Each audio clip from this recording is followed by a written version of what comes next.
They found the letter on Boxing Day, folded neatly, no envelope, just sitting there on the mantel between the nativity figurines and the snow globe I gave them 5 years ago, the one they never bothered to dust.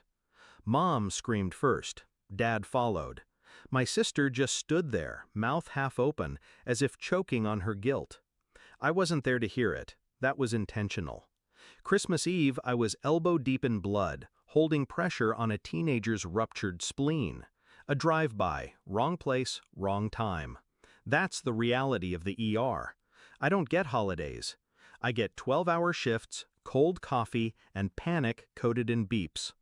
I texted my daughter around 10, asked how dinner was going. She didn't answer. I didn't think much of it at first, spotty Wi-Fi, too much pie, maybe she left her phone in the car. But when I got home, she was there, alone, curled on the couch, makeup smudged, still wearing the green dress we picked out together, the one she'd been so excited to show Grandma. She looked up, eyes red.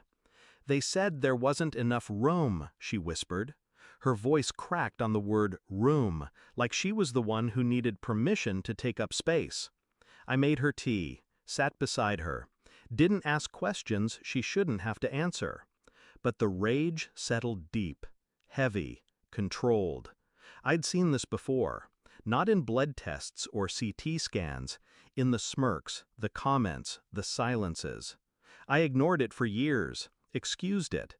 When I had her at 19, they said I ruined my life, said I was selfish, said she was a mistake I'd regret. But I didn't. She became the only thing in this world I was absolutely sure of, and they couldn't stand it. They tolerated her the way people tolerate a stain on a white rug, always trying to walk around it, never outright saying it ruined the whole room. Until now. Until Christmas. I didn't yell, I didn't confront them, that's what they expected. Instead, I got quiet, cold, surgical. A week later, I submitted the paperwork. Dad co-signed my med school loans. It was the only real support he ever gave, and he lorded it over me like a leash. The deal was, if I defaulted, the house, their house, was collateral. What they didn't realize was that I refinanced and paid off every cent last year, quietly, which meant the lien release they never bothered to read, it freed me and bound them.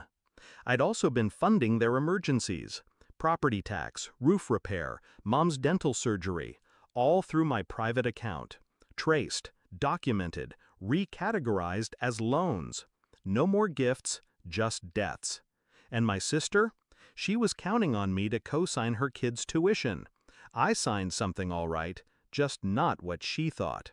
I wrote one letter, just one. I'm not angry, I'm awake. You had one job, love her.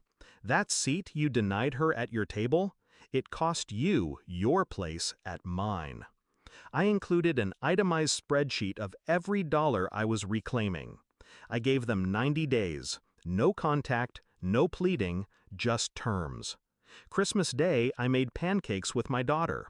We stayed in pajamas, watched Die Hard, opened gifts we bought each other with inside jokes and whispered guesses.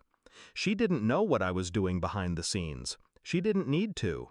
She just needed to be a kid again, not someone begging for a seat from people who never saw her as worthy.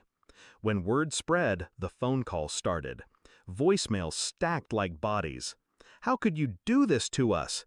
Don't punish your family over a misunderstanding. Think of your father's blood pressure." Not once did they say her name. Not once did they apologize. They thought they could guilt me into undoing it. That I was still that scared teenage girl they once cornered in the kitchen, waving college brochures like ultimatums. But I'm not that girl anymore. I cut people for a living. Arteries, tumors, abscesses, and sometimes family. Clean, precise, necessary. On the 91st day, I received a check. It wasn't the full amount, but it was enough. Enough to prove they understood this wasn't a bluff. It was a boundary. They bought silence, not forgiveness. Now, holidays are just us. 2 forks, 2 mugs, 1 small table we fill with laughter and stories and burnt cookies. There's always room. I don't miss them. I miss the illusion that they were something worth missing. But illusions don't keep you warm when the world turns cold. She does. And that's enough.